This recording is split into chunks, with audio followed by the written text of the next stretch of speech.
Magellan with one goal: to explore the world of the Peale dolphin.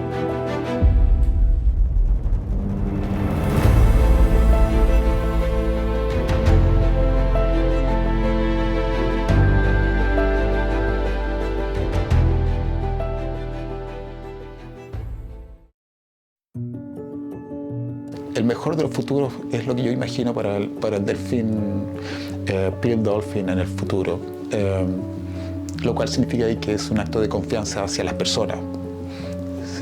Creo que las personas van a ser sensibles a los avances y van a proteger al delfín en esta región.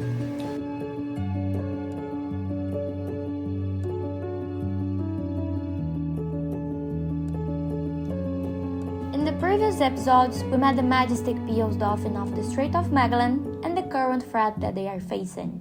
Now, it is time for solutions. First of all, the lack of information. In the second episode, we learn about the methods that Sarah and men are using to try to solve this problem. During the discovery, a novelty in the study of cetacean was presented: the drone. With drones and from the coast, it's so nice to gather this data from outside, because it feels like we're really seeing the dolphins without disturbing them in any way. We're really looking at them in their wild state and without having any impact on them. And that's really something that's really important, I think.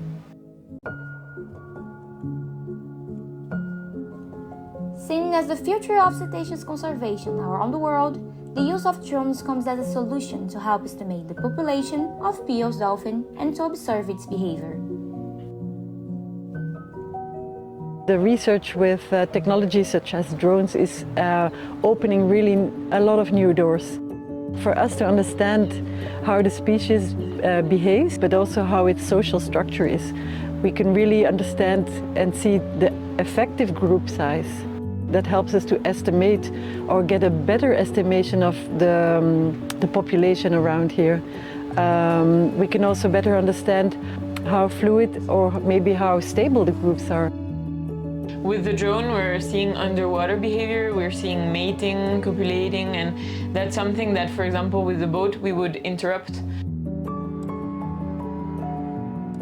I see a big change. I see a lot of young, well-prepared researchers and also non-academic, non-researchers, people that have everyday normal jobs, and they're passionate about the region and unique biodiversity and pristine ecosystems that remain here, and they're passionate about helping and contributing to save it, to preserve it.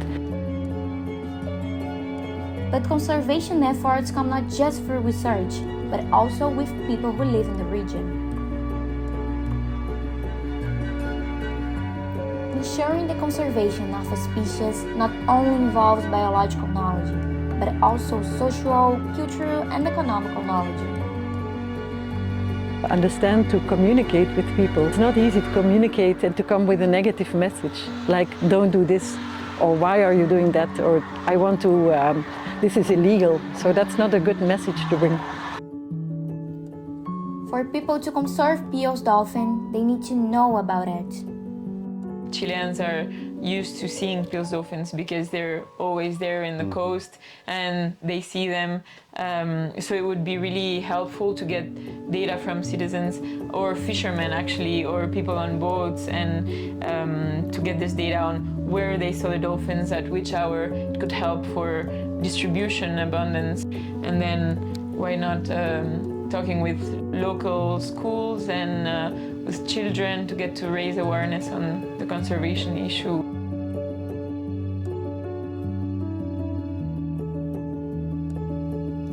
The most important thing you can do is what you're currently doing. You're taking pictures, you're interviewing people, you're talking, you're learning, and you can take this to the rest of the world with movies, with Instagram, social media.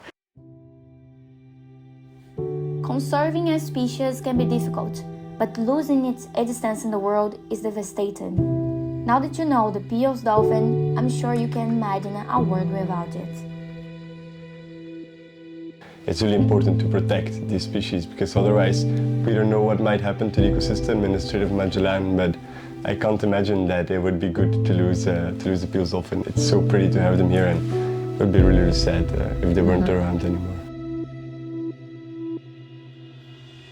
We learned about these dolphins together. Now, the future of this species only depends on us and what we do regarding this knowledge.